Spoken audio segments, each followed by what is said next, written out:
فاتحہ.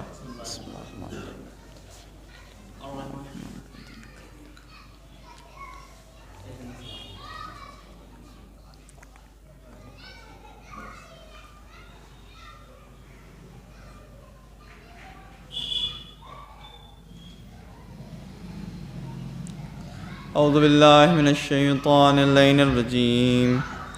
بسم اللہ الرحمن الرحیم. نحمدک اللہم یا من نور قلوبنا بانوار المحبت العلویہ واکمل لنا دیننا بالولایت الحیدریہ وأتم نعمته علينا بالهداية المرتضوية ونصلي ونسلم على الخاتم لما سبق والفاتح لمن غلق والمعلن الحق بالحق دافع جيشات الأباطيل ودامغ صولات الأزاليل حبيبك وحبيبنا بالقاسم محمد وآلہ الطیبین الطاہرین المعصومین المنتجبین المنتخبین ولا سیما النور علی النور فی تخیاء الدیجور الامام المنصور والسراج المستور مہدی هذه الامہ وخاتم الائمہ امام زماننا الحجة ابن الحسن العسکری ولعنة الله على من لم يقر بولایتهم وود نفسه في عدادهم وقاس غيره بهم أبد العابدين ودهر الداهرين. أما بعد فقد قال رسول الله صلى الله عليه وآله وسلم يا علي إذا نظرت في مرآة فكبر ثلاثا. درود پڑھیے محمد ایک مرتبہ سورہ حمد اور 3 مرتبہ سورہ اخلاص کی تلاوت فرما کر مرحوم مغفور کو ایصال فرمائیے. بسم اللہ. ایک درود پڑھیے اور محمد و آل محمد. ایک اور درود پڑھیے اور محمد و آل محمد. پروردگار متعال نے جب ہمیں اور آپ کو خلق کیا، خلق کرنے کے بعد ہدایت کی بھی ذمہ داری پروردگار نے اپنے ہاتھوں لی، اور اس ہدایت کے لیے پروردگار نے کتب آسمانی کا انتخاب کیا اور ہمارے درمیان پیغمبروں کے ہاتھ بھجوائے. آخری نبی، آخری رسول یعنی حضرت محمد مصطفیٰ صلی اللہ علیہ وآلہ وسلم قرآن کے ساتھ بعنوان معجزہ آخری امت، آخری زمانے کے دور میں منتخب ہوئے اور رسالت کے سلسلے کو ختم کر دیا، اور اس کے بعد پھر امامت کا دور شروع ہوا. اور یہ امامت کا دور اگر ہمیں سمجھنا ہو تو ہمیں تمام ائمہ اطہار کی زندگی ساتھ میں دیکھنی ہوگی. یعنی ہم اگر اپنے مذہب کی حقانیت جو پیش کرتے ہیں اس میں سب سے بڑی دلیل یہ ہے کہ آپ چاہے ہر امام کی زندگی کو الگ دیکھیے اور چاہے تمام ائمہ کی زندگی کو ایک ساتھ دیکھیے کہ 250 سال کے عرصے میں آپ کو کوئی فرق نظر نہیں آئے گا، کوئی اختلاف نظر نہیں آئے گا، نہ سیرت میں، نہ گفتار میں، نہ رفتار میں، نہ کردار میں.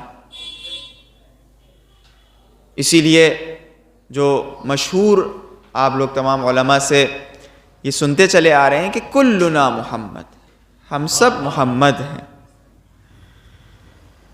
یعنی ایک حقیقت، ایک نور جو واحد نور ہے، واحد سیرت.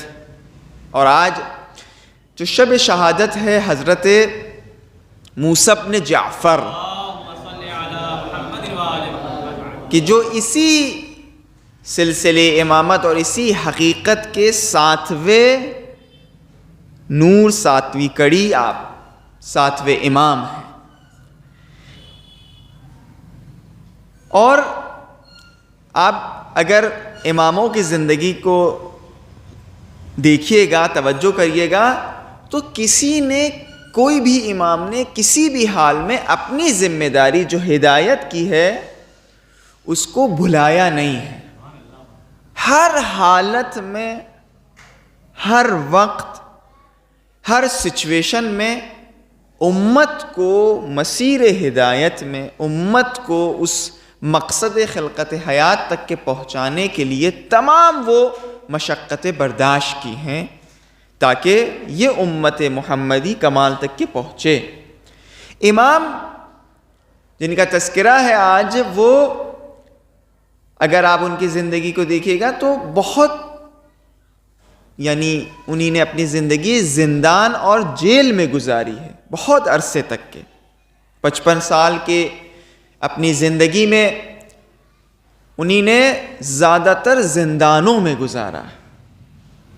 اور جب ایسا نہیں ہے کہ کسی ایک زندان میں اگر رہیں تو اسی زندان میں رہیں، ہمیشہ رہے ہوں، اس لیے کہ جب کسی زندان میں جاتے تھے اور جو زندان بان تھا، جو وہاں کا انچارج تھا، جب حاکم وقت کے حکم سے یہ کہا جاتا تھا کہ ان کے اوپر زیادتیاں کی جائیں، ان کے اوپر مشقتیں، ان کے اوپر تازیانے، ان کو سختیوں میں رکھا جائے، تو کچھ دنوں کے بعد وہ زندان بان ہار مان لیتا تھا اور وہ انکار کر دیتا تھا، اس لیے کہ وہ کہتا تھا کہ ہم کیسے ایسے شخص پر تازیانے لگائیں کہ جو نماز صبح کے بعد سے لے کر نماز ظہر عصر تک کے حالت سجدہ میں رہتا ہے. ایک واقعہ بھی ہے کہ ایک مرتبہ دور سے ہارون الرشید زندان کا مشاہدہ کر رہا تھا، تو اس نے سوال پوچھا کہ یہ جو کپڑا ہمیں نظر آ رہا ہے یہ کیا ہے؟ تو زندان بان نے کہا یہ کپڑا نہیں ہے بلکہ یہ حضرت موسیٰ بن جعفر ہیں کہ جو حالت سجدہ میں ہیں. امام کو اتنا پریشان کیا جاتا تھا کہ دن بھر میں ایک ٹائم اجازت ملتی تھی کہ وہ زندان اور جیل سے باہر نکلے اور اپنی زندگی کی ضروریات کو پورا کرے اور پھر واپس چلے جائیں. ایک وقت طعام ملتا تھا. اور عجیب آپ دیکھیے فقرہ ہے جو دعائیہ کلمات ہے امام کے، کہ مولا فرماتے پروردگارہ تیرا لاکھ لاکھ شکر ہو کہ میں ہمیشہ تم سے یہ طلب کرتا تھا کہ پروردگارہ مجھے ایک ایسی جگہ مہیا فرما کہ جہاں میں تیری عبادت کر سکوں، اور تو نے اس جیل کو میرے لیے، میری عبادت کے لیے مقدر اور منتخب کیا ہے. یہ مطلب اگر آپ دیکھیں یہ ایک اینگل ہے، یہ ایک ایسپیکٹ ہے سوچنے کا. تعلیم دے رہے ہیں امام کہ آپ اپنی زندگی کے ہر پہلو کو اسی انداز سے دیکھ سکتے ہیں. ابھی ایک بہت اچھا شعر بھائی نے ہمارے پڑھا کہ حقیقت بھی یہی ہے کہ اگر آپ ان تمام ماحول سے ہٹ کر اپنی زندگی کو دیکھیے تو ہم اپنے کو کہہ رہے ہیں اس میں پوچھ ہی پوچھ خالی پن نظر آ رہا ہے. صحیح ہے نہیں بھئی؟ ہم اگر دیکھیں اپنی اس زندگی کے تو ہم بہرحال دنیا میں لگے ہوئے ہیں، لیکن بقول چونکہ ائمہ اطہار امام ہیں، ہادی ہیں، ہم سے محبت کرتے ہیں، یہ ان کے محبت کرنے کا صلہ ہے کہ جو ہمیں اور آپ کو ہماری زندگیوں میں سے، ہمارے عمر میں سے، ہمارے ان لمحات میں سے وہ کچھ لمحوں کو روز قیامت کے لیے فرش عزا میں بلانے کے بعد محصور اور محفوظ کر لیتے ہیں. خدا کی قسم یہی ہے. یعنی اگر ایک مرتبہ ہم یہ سوچ لیں اور مطلب تو انسان الجھن کا شکار ہو جائے گا, ڈپریشن کا شکار ہو جائے گا کہ اگر اس کی ابھی موت ہو جائے, اور کوئی موت کا تو پتہ ہے کہ کچھ عطا پتہ تو ہے نہیں, کب کہاں کس کو کس جھٹکے میں موت آ جائے. کتنے لوگوں کو تو یعنی ہم لوگ جا کے امداد حسین کی کربلا, تال کٹورے کی کربلا دفن کروا کے آ گئے ہیں کہ جو کل تک ہمارے ساتھ تھے. اگر محسوس کر لے انسان کہ اگر ہماری موت ہو جائے کیا ہے ہمارے پاس, کیا پیش کر سکتے ہیں. ہماری عمر اگر 30 سال ہو گئی ہے, 35 سال ہو گئی ہے, 40 سال ہو گئی ہے, 50 سال ہو گئی ہے, 60 سال ہو گئی ہے, 60 سال ہو گئی ہے, 70 سال ہو گئی ہے, کوئی بھی اگر موت آ جائے, چونکہ کچھ پتہ نہیں کیا پیش کریں گے, انسان یعنی الجھن کا شکار ہو جائے اگر واقعاً مومن ہے. یعنی یہ وہ الجھن نہیں کہ جو اس کو اور گمراہی نہیں, یہ وہ الجھن جو اس کو بیدار کر دے گی. اسی لیے اب دیکھ رہے ہیں امام کیا کہہ رہے ہیں. امام کہہ رہے ہیں پروردگارہ تیرا لاکھ لاکھ شکر کہ عبادت کے لیے میرے لیے ایک موقع فراہم کیا, ایک موقع فراہم کیا. اب کہتے نہیں ہے کہ جب کوئی بیمار ہو, مریض ہو, ہم آپ سے پوچھ رہے ہیں, ہم اپنے آپ سے پوچھ رہے ہیں, ہم اور آپ سوچیں اس کو کہ جب ہماری زندگی بہت ہی صحیح چل رہی ہوتی ہے, کوئی پریشانی نہیں ہوتی ہے, تو شدت سے ہم خدا کی بارگاہ میں مصلی عبادت بچھاتے ہیں. اپنی زندگی میں اس زندگی میں سے جو ایسے ہی جب نارمل تھی, کوئی پریشانی نہیں تھی, جب پریشانی آئی تو کیا ویسے ہی گزارنے لگتے ہیں, یا تسبیح ہاتھ میں ہو جاتی ہے, روزہ رکھنے کی سوچنے لگتے ہیں, صدقہ دینے کی سوچنے لگتے ہیں, کچھ سوروں کو انتخاب کر لیتے پڑھنے کے لیے, کچھ اذکار کو پڑھتے رہتے ہیں مستقل. مولانا صاحب کوئی ذکر بتا دیے, کوئی عمل بتا دیے, کوئی سورہ بتا دیے, ہوتا ہی نہیں ہوتا ہے. تو یہ خدا کی طرف سے وہ موقع ہوتا ہے, وہ گفٹ ہوتا ہے, وہ ہدیہ ہوتا ہے کہ جو ہمیں اور آپ کو پریشانی کے وقت پروردگار عطا کرنا چاہتا ہے. اور یقیناً ایسا ہی ہے کہ اگر کوئی پریشانی نہ ہو, پرابلم نہ ہو, بیماری نہ ہو, گرفتاری نہ ہو, تو ہم اللہ کی بارگاہ میں ویسے آتے ہیں. اور یہ سائیکلوجی ہے. اگر آپ کسی بیمار کے پاس میڈیکل کالج میں اگر کہیں پہنچ گئے, 4 مریضوں کو دیکھ لیا, اس کے بعد جب آپ باہر نکلیے گا تو ایک مرتبہ اپنے جسم کو پروردگار الحمدللہ تیرا لاکھ لاکھ شکر ہو. ایسا ہی ہے نا. اب امام یہی سکھا رہے ہیں اس دعا سے کہ اتنی سخت حالات میں جو شکر ادا کر رہے ہیں امام, یہ سکھا رہے ہیں کہ یہ سخت حالات انسان کے لیے برکت اور رحمت. ایک صلوات بھیجیے محمد و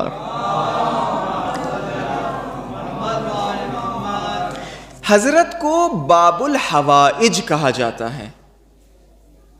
حضرت کا لقب ہے باب الحوائج. اور یعنی ہر امام کو کسی نہ کسی لقب سے یاد کیا جاتا ہے. اور اگر آج جو لوگ کاظمین گئے ہیں ان کو یہ بات پتہ ہوگی, جو نہیں گئے انشاءاللہ جلد از جلد جائیں اور دنیا میں جو جنت ہے اس جنت کا مشاہدہ کریں. کاظمین میں کچھ پردے کہیے اس کو, کچھ پوسٹر کہیے, کچھ بینر کہیے لگے ہوئے ہیں کہ جہاں جن لوگوں کو جو پریشانی تھی, جو بیماری تھی, وہ حضرت موسیٰ بن جعفر سے متوسل ہونے کے بعد وہ پریشانی جب دور ہو جاتی ہے تو آ کر وہاں لکھتے ہیں کہ ہم مثال کے طور پر میرا نام یہ ہے, میرا تعلق یہاں سے, مجھے یہ مثال کے طور پر خدا نخواستہ بیماری تھی, اور متوسل ہو کے سفرہ بچھا کر, طعام دے کر حضرت کے نام ہماری یہ پرابلم اور بیماری دور ہو گئی ہے.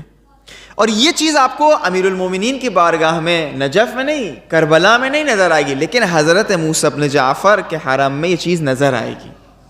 اس لیے کہ ہر امام کو کسی نہ کسی لقب سے یاد کیا جاتا ہے. اسی لیے علماء کہتے ہیں کہ خدا نخواستہ اگر کسی کو مرض بیماری ہو تو وہ واسطہ دے پروردگار کو حضرت موسیٰ بن جعفر کی، باب الحوائج کی.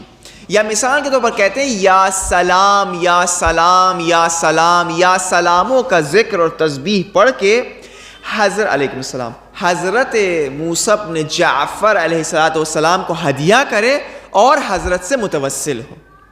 یا بعض لوگ کہتے ہیں کہ 3 دن روزہ رکھ کے ہدیہ کریں حضرت موسیٰ بن جعفر کو اور اپنی بیماری کی شفا یابی کی دعا کریں. یا بعض علماء کے جو آیت اللہ کشمیری سے بھی یہ چیز نقل ہے، 7 عدد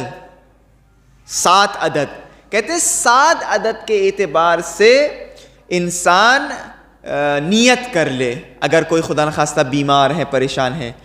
سادات موسوی جو حضرت کے نسل سے ہیں ان کو موسوی سادات کہتے ہیں. 7 عدد کے ہے، 7 یا 17 یا 70 یا 700 مثال کے طور پر. موسوی غریب سادات کو ہم 7 روپے، 7 روٹیاں، 70 روپے، 700 روپے، 7,000 روپے نظر کریں گے، ہدیہ دیں گے اگر یہ بیماری. تو یہ 7 عدد اگر کریں گے، نیت کریں گے تو ان کی یہ بیماری اور پریشانی دور ہو جائے گی. تو یہ خاصہ ہے ہمارے اور آپ کے 7ویں امام. ایک صلوات بھیجیے اور محمد و البتہ یہ چیز بھی یعنی ذہن میں رہے، نعوذ باللہ استغفر اللہ، اہل بیت ATM کارڈ نہیں ہے کہ اگر ہم جب بھی آئیں دعا کریں تو ہماری دعا فوراً پوری ہو جائے. کیوں؟ اس لیے کہ یہاں اہل بیت علیہ السلام کے ہمیں مقام کو درک کرنا ہوگا، ان کی منزلت کو سمجھنا ہوگا. ہمیں اس در سے وابستہ رہنا ہے، یہ ثبوت دینا ہے، چاہے مرض کے حالت میں ہو چاہے سالمیت کے عالم میں ہو.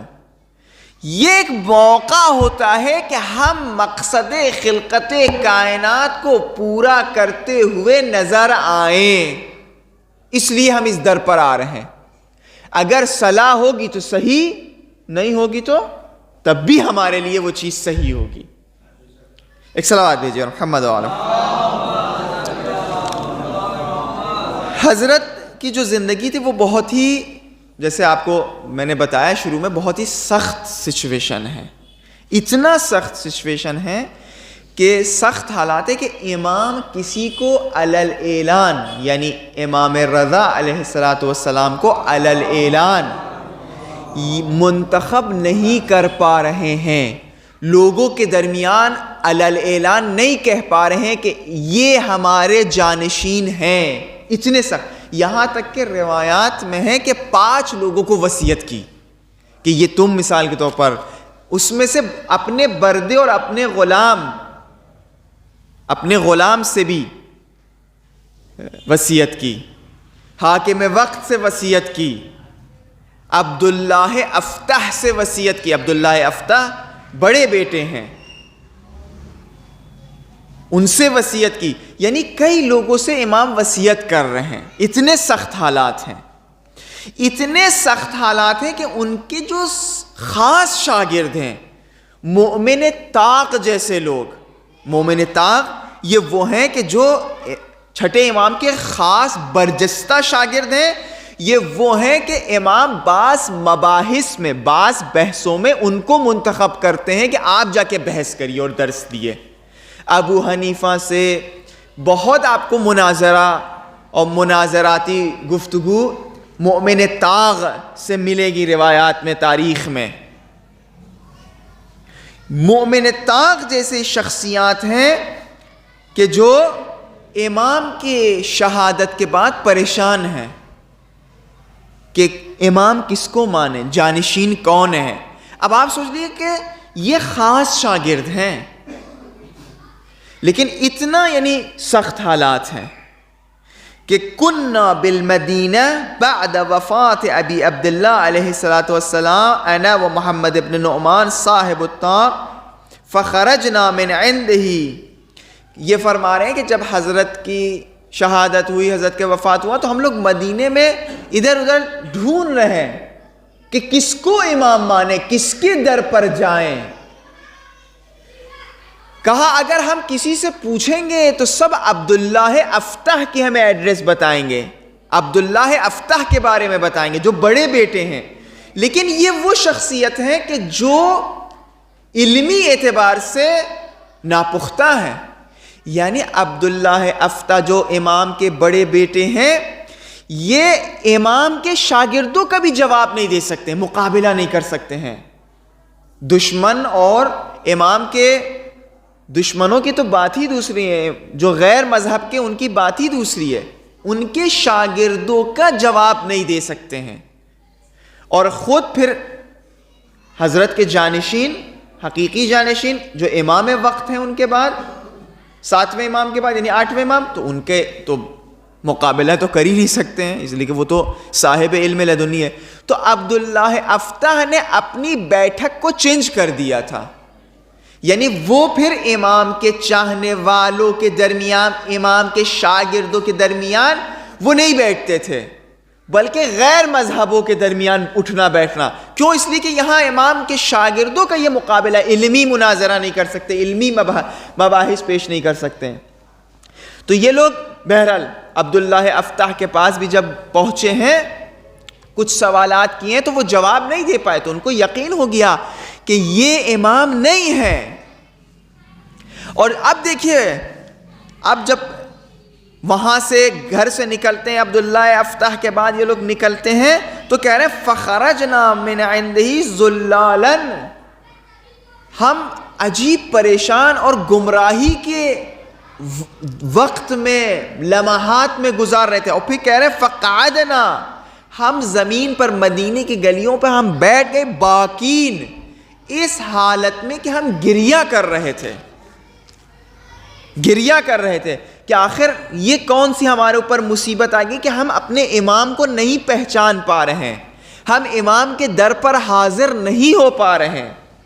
یہ کون ہے؟ یہ وہ لوگ ہیں کہ جو خود مجتہد ہیں، خود مسائل کو نکال سکتے ہیں قرآن اور روایات سے، امام کے خاص شاگرد ہیں. لیکن امام کا نہ ملنا اتنے بڑے شاگردوں کے لیے یہ ہے کہ وہ مدینے کی گلیوں میں بیٹھ جائیں، رونے لگیں. اور پھر اسی حالت میں کہتے ہیں کہ کوئی ایک بوڑھا شخص ہمارے کندھے پہ ہاتھ اس نے رکھا، ہمارے سر پر ہاتھ رکھا، اور اس نے کہا کہ آؤ ہم تمہیں تمہارے امام تک کے پہنچاتے ہیں. اور پھر کا جب پہلے ہم لوگوں کو شک ہوا کہ چونکہ اتنے سخت حالات تھے کہ کہیں یہ حاکم وقت کا کوئی نمائندہ نہ ہو کہ ہم امام کے یعنی تلاش میں ہمیں جیل نہ بھیج دے کہ یہ تم کیا کر رہے ہو. کہا ہم لوگ بہت ہی مذبذب اور احتیاط کے ساتھ کہا ایک ایسے گھر میں پہنچے، دیکھا امام وہاں موجود ہیں. اور جب امام کو دیکھا تب بھی ہم لوگوں کو شک تھا، لیکن کچھ گفتگو کے بعد ہم لوگوں کو یقین ہو گیا. تو اب اس میں جو یعنی ایک لمحہ فکریہ ہے وہ یہ ہے کہ یہ چاہ رہے تھے، یہ تلاش کر رہے تھے، یہ اس بات کی طرف متوجہ تھے کہ امام ہم سے دور ہیں، ہم امام تک کے نہیں پہنچ پا رہے ہیں، امام کی تلاش میں نکلے ہیں. تو پھر امام نے خود ان کو اپنے جانب بلا لیا ہے. اور یہ شاید ہم اور آپ کے لیے بھی اس وقت کے لیے ایک درس ہو کہ جہاں یعنی علماء فرماتے ہیں، ایک صلوات بھیجیے محمد وعلی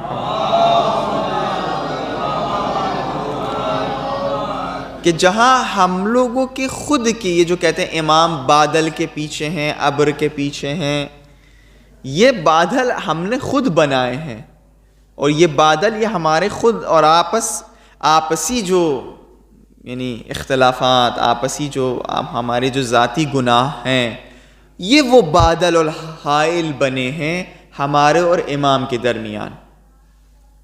لیکن اگر ہم یعنی انہی مومن طاق کی طرح تلاش کریں گے تو ایسا نہیں ہے. امام جیسے جو خط لکھا تھا کہ اگر ہم تمہیں بھول جائیں تو دنیا تمہیں تباہ کر دیں. ہم ہر وقت تمہارا ذکر کرتے ہیں, ہر وقت تمہیں یاد رکھتے ہیں, ہر وقت تمہارے بارے میں فکر مند رہتے ہیں. اور اگر کہتے ہیں کہ جب انسان مشکل میں گرفتار ہوتا ہے, اگر وہ یہ سمجھ لے کہ جب انسان مشکل میں گرفتار ہوتا ہے تو وقت کا امام کتنا اس کے لیے دعا کر رہا ہوتا ہے, تو انسان اس اشتیاق اور اس شوق اور اس محبت کو سن کے مر جائے کہ جہاں ہماری طرف سے امام کے بنسبت کون سا رشتہ اور امام کا کون سا سلوک ہے ہمارے ساتھ. ایک سوال دیجیے محمد اور محمد. امام سے, ساتویں امام سے ایک حدیث ہے کہ جو ایک بلند آواز سے سوال ہے, وجدت علم الناس فی اربع. بہت یعنی میں نے 40 آج روایتیں امام سے جو نقل ہوئی ہیں وہ دیکھ رہا تھا, اس میں سے بہت ایک اچھی عجیب ہمیں روایت نظر آئی کہ جو پوری زندگی کا خلاصہ ہے.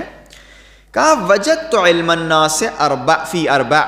ہم نے یہ دیکھا ہے کہ لوگوں کے پاس اگر واقعاً یہ کہا جائے یہ عالم ہیں, علم رکھتے ہیں, تو 4 چیز اگر ہیں تو وہ عالم, 4 باتوں کا علم ہو, نالج ہو. پہلی بات, اولها ان تعرف ربک. پہلی بات کہ وہ یہ جان جائیں کہ ان کا پروردگار کون ہے, ان کا رب کون ہے.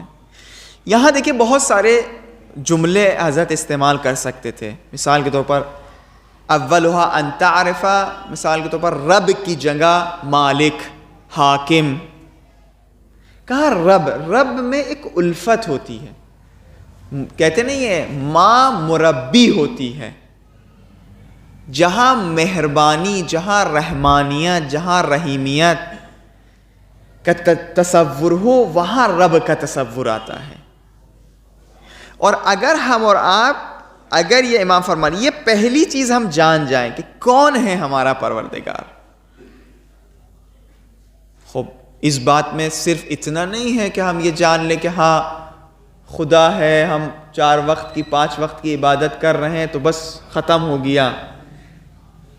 بہت وقت یہ ہوتا ہے کہ ہم 5 وقت مسجدی تو ہوتے ہیں, یہاں شاید مہر کے نشان تو ہوتے ہیں, لیکن مسجد کے باہر اپنی آپسی زندگی میں اس مہر کے نشان یا اس نماز کی کوئی اثر, کوئی روشنی, کوئی اس کا ایفیکٹ نہیں نظر آتا ہے.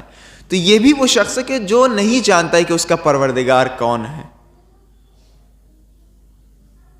دوسری چیز الثانیۃ ان تعرف ما صنع بک. دوسری بات یہ جان لے کہ پروردگار نے کیا کیا چیزیں اس انسان کے لیے بنائی ہیں. ہمیں ہمارے اور جانوروں کے درمیان کیا فرق ہے آپ بتائیے؟ بس شعور کا ہی تو فرق ہے, عقل اور ادراک کا ہی تو فرق ہے. اگر ہم یہ جو پوری نعمات الہی پروردگار نے ہمیں اور آپ کے لیے خلق کر دیا ہے, لیکن عقل بھی عطا کی ہے, یہ عقل جو ہے ہمیں متمایز کر رہی ہے, ہمارے اور جانور کے درمیان فرق بنا رہی ہے. جانور کیا ہوتا ہے؟ جانور کو اس چیز سے مطلب ہوتا ہے کہ وہ کس کی زمین پر کھا رہا ہے, کون سی گھاس کھا رہا ہے, کربلا کی ہے کہ کسی کی بالکنی کی گھاس اگی ہوئی ہے, کس کا پیڑ ہے, کس کی زمین ہے, کس جگہ, کسی سے مطلب ہوتا ہے؟ نہیں ہوتا ہے. اور کوئی اس بات کی یعنی سوالیہ نشان بھی اس کے پاس نہیں ہوتا ہے کہ اس سے یہ پوچھے کہ تم یہ اس زمین پر کیوں, اس گھاس کو کیوں, اس جگہ کیوں امام باڑے. اور اگر اب انسان بھی ایسے ہی ہو جائے کہ جب وہ مال و دولت جمع کر رہا ہو، وہ یہ نہ دیکھے کہ یہ حلال ہے کہ حرام، وہ یہ نہ دیکھے کہ یہ امام باڑے کی زمین ہے کہ نہیں ہے، وہ یہ نہ دیکھے یہ اس میں میراث کا تو کوئی مسئلہ نہیں ہے، بہن بھائی کا تو کوئی حق نہیں ہے، تو اس کے اور اس کے درمیان جو فرق تھا وہ فرق اب رہا نہیں، باقی رہا۔ تو الثانیۃ ان تعرف ما صنع بک، پروردگار نے یہ تمام چیزیں جو بنائی ہیں یہ تمہارے لیے، اور عقل تمہیں عطا کیا تاکہ تم اپنے آپ کو اسی اعتبار سے صرف کر سکو۔ پھر الثالثۃ ان تعرف ما اراد منک، اب یہ تمام چیزوں کے بعد کیا تم سے طلب کیا ہے، ہم اور آپ سے کیا طلب کیا ہے پروردگار نے؟ کوئی ایسی بات آپ بتا دیے کہ جو ہمیں اور آپ سے طلب کیا ہو، جس کا اس کا فائدہ ہو۔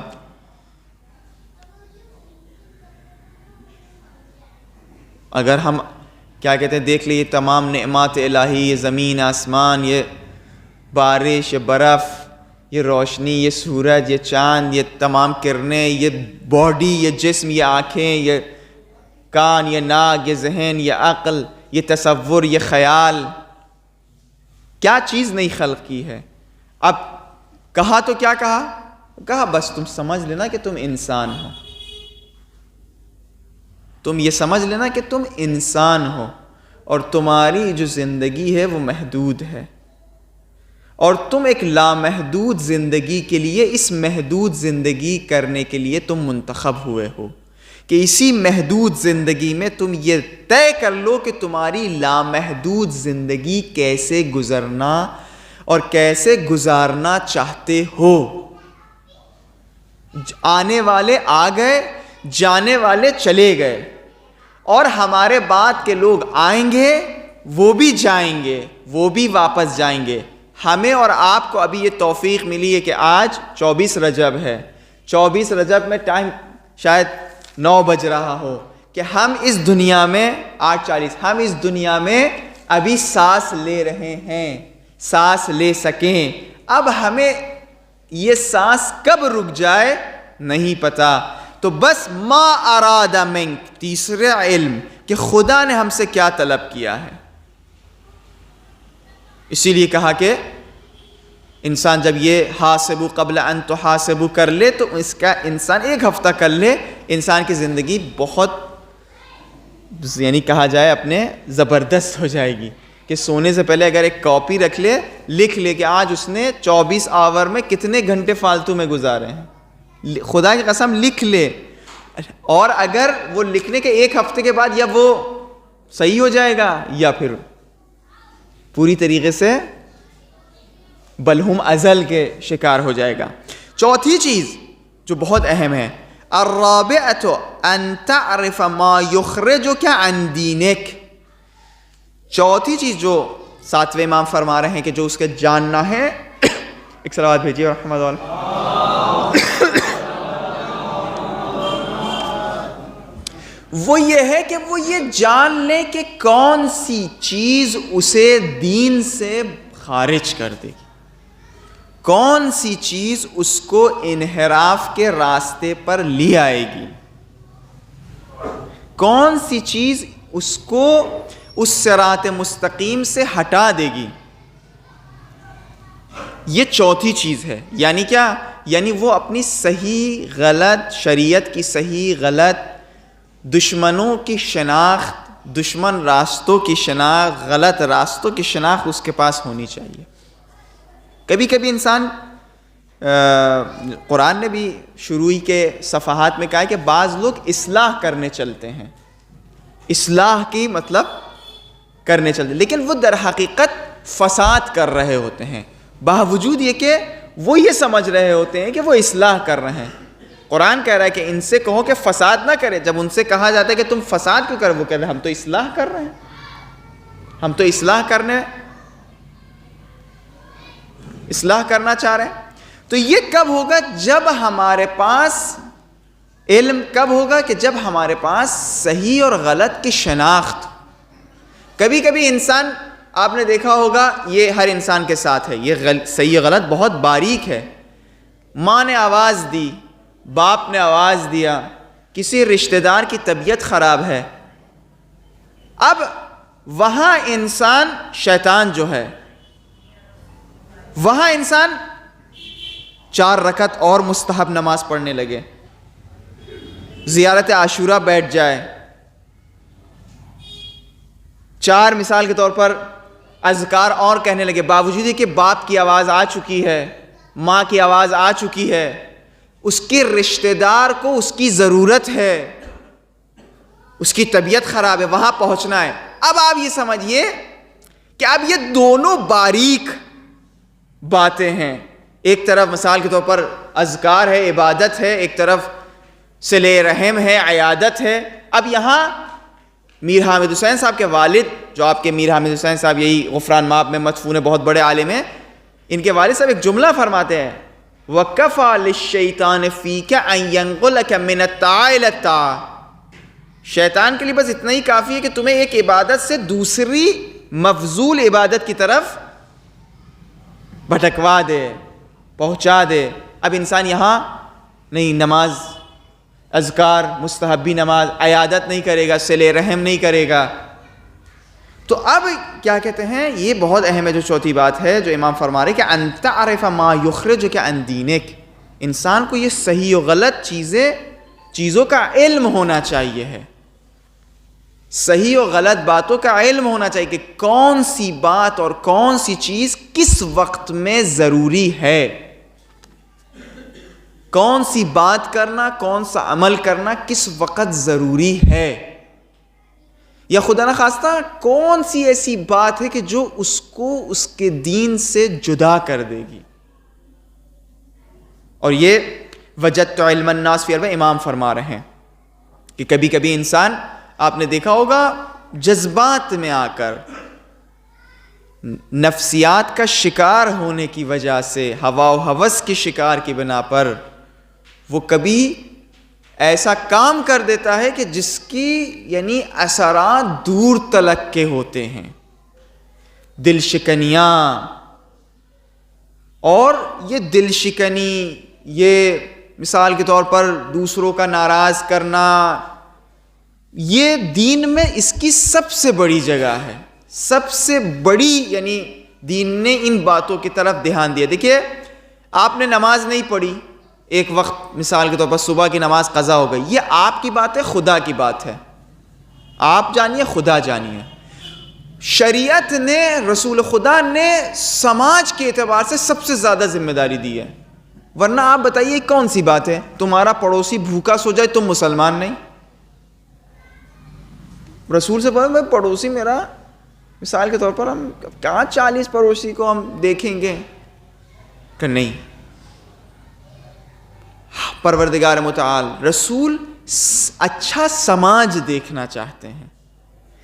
یہ جو الرابعۃ ان تعرف ما یخرجک عن دینک، ہمارا دین کون سی ایسی بات ہے کہ جو ہمیں اپنے دین سے خارج کرے گی؟ ہمارا دین اور دوسرے دینوں میں فرق یہ ہے کہ ہمارا دین سماجی دین ہے،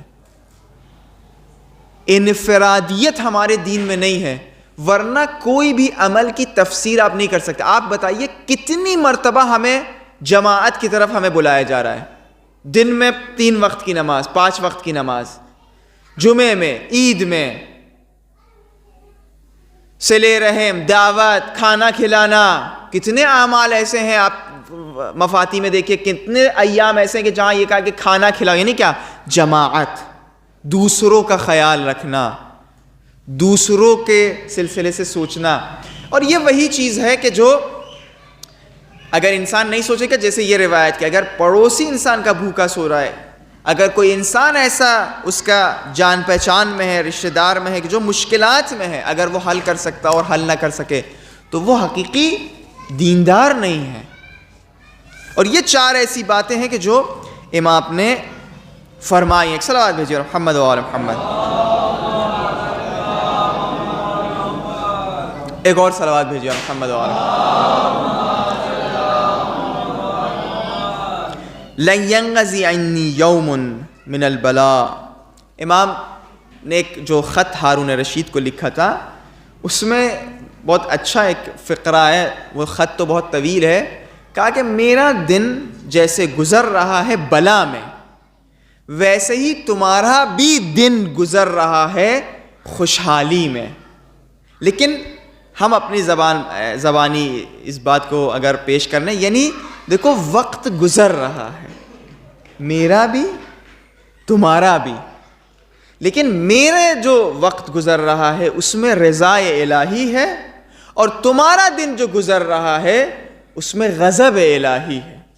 دن سب کے گزر جائیں گے، یوم لک یوم علی، کوئی دن ہمارے اعتبار سے ہوگا اور کوئی دن ہمارے اعتبار سے نہیں ہوگا. امام یہ بتانا چاہ رہے ہیں کہ دونوں دنوں میں ہمیں خدا کی طرف متوجہ رہنا ہے، چاہے وہ دن جب ہمارے پاس ہو، چاہے وہ دن جو ہمارے خلاف ہو. اگر دونوں دن ہم خدا کی طرف متوجہ رہیں گے تو ہم کامیاب ہیں. اور یہی کامیابی والی زندگی ہے کہ جو امام ہر اپنے چاہنے والے کو دیکھنا چاہتے ہیں. اور اس بات کی طرف ہر انسان یہ سوچے اور سمجھے کہ کیا اس نے خدائی رنگ اپنایا ہے کہ نہیں اپنایا ہے. اور اگر وہ یہ سوچے گا تو ضرور وہ اس بات کی طرف متوجہ رہے گا، اور ضرور اس بات کی طرف وہ آگاہ ہو جائے گا کہ اگر خدا کے رضا کو اپنانا ہے تو اسے چاہیے کہ وہ اہل بیت علیہم الصلاۃ والسلام کی سیرت کو اپنائیں. باتوں سے دیکھیے کچھ نہیں ہوتا، ہم آپ سب سے بہت چھوٹے ہیں، ہر اعتبار سے چھوٹے ہیں، سن میں چھوٹے ہیں، کردار و عمل میں چھوٹے ہیں.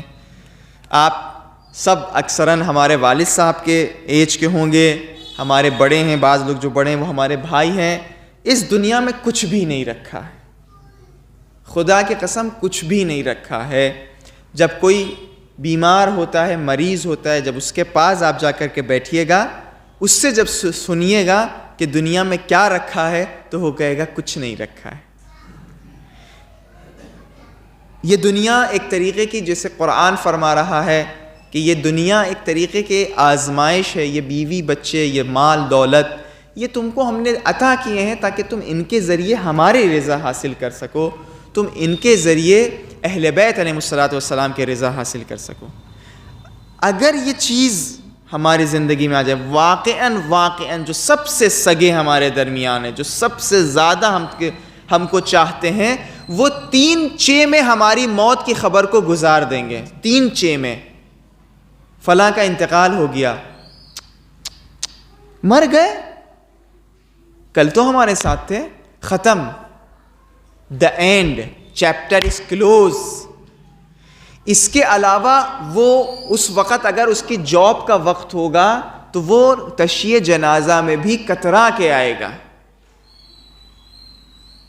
اگر اس کے کمر میں درد ہوگا تو وہ تابوت اور اس جنازے کو پکڑنے سے بھی کترائے گا. یعنی کوئی وہ اپنے آپ کو خرچ نہیں کرنا چاہے گا، استعمال نہیں کرنا چاہے گا اس جنازے کے بدلے. بہت چاہنے والا ہوگا تو 2-4 قطرے آنسو بہا دے گا. اس کے علاوہ ہمارا سگا بھائی ہو، ہمارا سگا بیٹا ہو، ہماری سگی بیٹی ہو، ہماری بیوی ہو، سب اپنی اپنی زندگیوں میں مشغول ہو جائیں گے، مصروف ہو جائیں گے. ہم ہوں گے، اہل بیت ہوں گے اور پروردگار متعالی. ابھی ایک شعر پڑھا تھا کہ جس کو ہم نے پوری عمر نہیں دیکھی، ایسے ہی کچھ مفہوم تھا، قبر میں اترنے کے بعد اس چہرے کو دیکھیں گے. تو اس چہرے کو دیکھنے کے لیے کچھ تیار کیا ہے کہ نہیں کیا؟ بس یہ سمجھ لیے. یہ اگر انسان نے سمجھ لیا تو پھر انسان کا ہر گفتار، ہر کردار، ہر قول، ہر عمل اہل بیت کے رضا کے لیے، اور اس کے علاوہ کوئی اور چیز میں حقیقت نہیں ہے، خدا کی قسم نہیں ہے. نئی بلڈنگ میں جو ہم نے اپنے لیے بنایا ہے، نئی کیا کہتے ہیں مال و دولت میں جو ہم نے جمع اکٹھا کیا اس لیے کہ ہم چھوڑ کے چلے جائیں گے، کوئی اور اس کو صرف کر رہا ہوگا، سوال و جواب ہم سے ہو رہا ہوگا. تو یہ سمجھ لے ہر انسان کہ ہم امام کی نگاہوں کے سامنے ہیں. جب یہ سمجھ لے گا تو اس کا ہر عمل اسی اعتبار سے ہو جائے گا. اور جس انسان نے یہ سمجھ لیا تو اس کی زندگی میں ایک بہار، ایک خوشحالی، ایک دلی سکون، اس کے وجود میں ایک نور، ایک نورانیت پیدا ہو جائے گی. اور جب وہ نورانیت پیدا ہوگی تو اضطراب نہیں ہوگا. ابھی آئینے میں ہر انسان جا کر یہ دیکھے، کہے کہ 10 منٹ کے بعد ہمارے موت آ جائے گی. جس کو اس بات سے خوشی ہو تو وہ سمجھ لے کہ وہ پکا مومن ہے، اس نے سب تیاری کر لی ہے. اور جو کترانے لگے نہیں 10 منٹ کم ہیں مثلا، ابھی نہیں، ایسے کیسے اور فلاں ڈھما، تو سمجھ لے تیار نہیں ہے، اس کو تیاری کرنا ہے. ایک صلوات بھیجیے محمد ایک پانی بابا سے بولیں.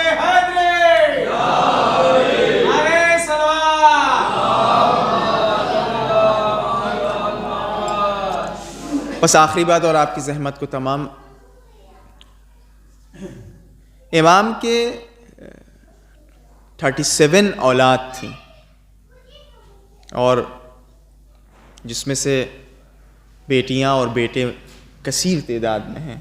اور یہ کثرت کے ساتھ جو اولاد ہے، اس کے سلسلے سے بھی جو آج ہمارے اور آپ کے درمیان ایک بہت ہی زیادہ بحث کا یعنی مدعا بنا ہوا ہے کہ بہت لوگ ایسا کہتے ہیں کہ نہیں، بچے کم ہونا چاہیے ہیں، اور بچے کم ہوں، اچھے ہوں، اچھی تربیت ہو، پیسے نہیں ہیں، معاشی حالات ایسا ہے ویسا ہے، بچے کم ہی ہونا چاہیے ہے. میں نے اس سلسلے سے بہت ساری روایات کے ورق گردانی کی، بہت ساری روایات کو دیکھیں کہ جہاں ہمیں یہ نظر آ جائے کہ کسی قید کی بنا پر، کسی وجہ کی بنا پر یہ کہا ہو کہ بچے کم ہونے چاہیے. تو ہمیں کوئی بھی روایت نہیں نظر آئی کہ جہاں یہ قید ہو کہ پیسے اگر کے بارے میں تم سوچ رہے ہو کہ مثلا تمہارے پاس نہیں ہو پائیں گے تو بچے کم پیدا کرنا، یہ ہو جائے تو تم کم بچے پیدا کرنا، وہ ہو جائے تو تم کم بچے پیدا کرنا. بلکہ تمام روایات میں کثرت کی طرف یعنی تاکید کی گئی ہے. اور اس کو ہم یعنی سوچ رہے تھے کہ اس کو کیسے تحلیل کیا جائے، تفسیر کیا جائے اور ہضم کیا جائے. تو بہت ساری باتیں اس میں کی جا سکتی، لیکن ایک نقطہ پوائنٹ چونکہ امام کے سلسلے سے یہ ہے، کثرت اولاد جو ہوتے ہیں، 4 بیٹے، 4 مثلا بیٹیاں، 5 بیٹیاں، 2 بیٹے، تو آپ یہ سمجھ لیے کہ یہ ایک طریقے کا انویسٹمنٹ ہے کہ جس انسان کے پاس 4 فرزند ہیں، 4 اولاد ہیں، یعنی 4 کھاتے، 4 اکاؤنٹ اس کے کھل گئے ہیں، 4 ذرائع، 4 طریقے اس کے لیے لکھ دیے گئے. اب یہ 4 جو اولاد ہیں، یہ 4 جو بچے ہیں، 4 بچے نہیں ہیں بلکہ 4 نسل ہیں. اب یہ تا قیام قیامت جب جب علی علی کریں گے، جب جب حسین حسین کریں گے، ثواب کس کو ملے گا؟ اس باپ کو ملے گا، اس ماں کو ملے گا. تو یعنی یہ اس میں بھی خدا کی رحمت ہے کہ پروردگار متعال جو ائمہ اطہار کے ذریعے جو کہا، تاکید فرما رہا ہے، تاکید کر رہا ہے کثرت اولاد، یہ چاہ رہا ہے کہ ہر انسان اس کے ذریعے ہی صحیح ایک انویسٹمنٹ، ان کا ایک بینک بیلنس، ایک اکاؤنٹ کھل جائے. اور یہ جو بعض لوگ کہتے ہیں کہ کم بچے اور ہم مثال کے طور پر معاشی حالات ایسے نہیں ہیں، قرآن نے اور روایات میں بھی آپ جا کر دیکھیے گا تو کہا ہے کہ تمہیں اس بات کی فکر نہیں ہونی چاہیے، رزق ہم دیں گے. اور جن لوگوں کے یعنی آج سماج میں بچے اور بھائی خوب تھے، وہ زندگی گزار رہے ہیں. بھائی زندگی تو جیسے ان سب کی گزر رہی ہے، لیکن جن کے 1 ہیں یا 2 ہیں تو بہرحال یہ سوچنے کا ایک مقام تھا. ایک صلوات بھیجیے محمد والا. امام کے بھی 37 اولاد ہیں، اور جس میں سے بیٹے بھی کثرت کے ساتھ ہیں، بیٹیاں بھی ہیں. لیکن امام کی جب شہادت کا وقت آیا تو کوئی امام کے بچے، امام کے بیٹے یا کوئی بھی بیٹی امام کے پاس موجود نہیں تھی. اور آپ کو پتہ ہے، مصائب میں سنتے چلے آ رہے ہیں کہ جب کسی انسان کو خدا نخواستہ زہر دیا جائے، اس زہر کا اثر یہ ہوتا ہے کہ انسان کی جو جگر ہو، انسان کا جو سینہ ہوتا ہے وہ جلنے لگتا ہے، اور اس وقت پانی کی خواہش ہو جاتی ہے۔ لیکن امام علیہ الصلوۃ والسلام کو جب زہر دیا گیا تو امام زندان میں تھے، اور ایسا زندان کہ زندان کہنا بھی غلط ہے، بلکہ ایک ایسی جگہ امام کو رکھا گیا تھا کہ امام نہ صحیح طریقے سے کھڑے ہو سکتے تھے، نہ صحیح طریقے سے بیٹھ سکتے تھے، نہ صحیح طریقے سے لیٹ سکتے تھے۔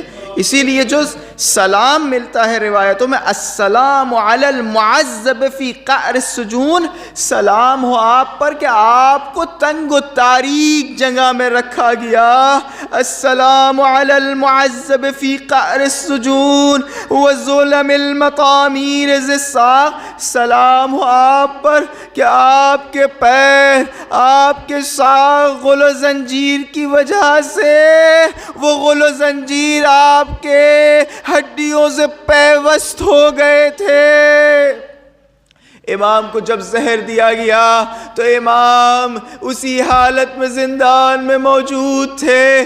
جب امام کی شہادت ہوئی تو حاکم وقت کی طرف سے یہ حکم آیا کہ خبردار خبردار، دیکھو احترام کے ساتھ تشیع مت کرنا، بے احترامی کے ساتھ۔ کچھ غلاموں کو بلایا گیا، ان غلاموں نے امام کے جنازے کو یہ آواز دے کر کہ یہ روافض کے امام ہے، پلے بغداد پہ جا کر رکھ دیا۔ میں امام سے یہ کہوں گا، اے امام، جب آپ کو اتنے مظالم ڈھائے جا رہے تھے تو آپ کی بیٹیاں موجود نہ تھے، آپ کی بہنیں موجود نہ تھی، لیکن ہائے کربلا، ہائے حسین ابن علی، کہ جب حسین پر ظلم کیے جا رہے تھے، کوئی شمشیر سے، کوئی نیز و تیر سے، زینب ام کلثوم و سکینہ دیکھ رہی تھی، ہائے آپ کا جنازہ جب کربلا کی تپتی ہوئی ریت پر پڑا تھا، آپ کا بیٹا سید سجاد اونٹ کی پشت پر، ہاتھوں میں غل و زنجیر۔ سیعلم الذین ظلموا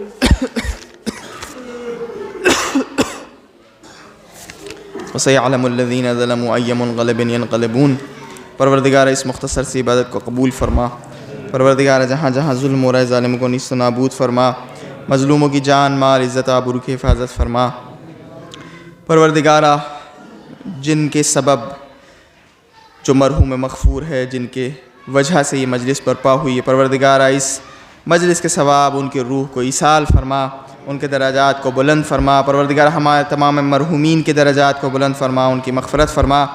پروردگار یہ دعا وہ دعا ہے کہ اگر یہ دعا پوری ہو جائے تو ہماری تمام دعائیں پوری ہو جائیں گی۔ پروردگار ہمارے امام کے ظہور میں جلد از جلد تعجیل فرما، ہم کو ان کے اعوان و انصار میں شمار فرما۔ ایک مرتبہ سورہ حمد اور 3 مرتبہ سورہ اخلاص کی تلاوت فرما کر تمام مومنین و مومنات کو ایصال فرمائیے، مخصوصاً مرحوم مغفور۔ بسم اللہ الرحمن الرحیم۔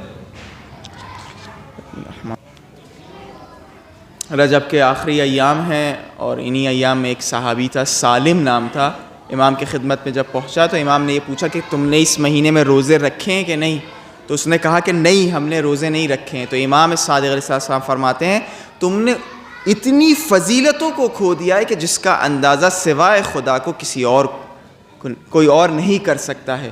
تو جو ایام بچیں 5-6 دن، اس میں کوشش یہ کریے کہ ضرور روزے رکھیں، مخصوصاً 3 دن جو آخر کے ہیں۔ سب مل کے دعائے سلامتی امام زمانہ پڑھ لیا۔ اللہم صلی علی محمد وآل محمد، اللہم کل ولیک الحجۃ ابن الحسن صلواتک علیہ وعلی آبائہ فی ہذہ الساعہ وفی کل ساعہ ولیا وحافظا وقائدا وناصرا ودلیلا معینا حتی تسکنہ ارضک طوعا وتمتعہ فیہا طویلا۔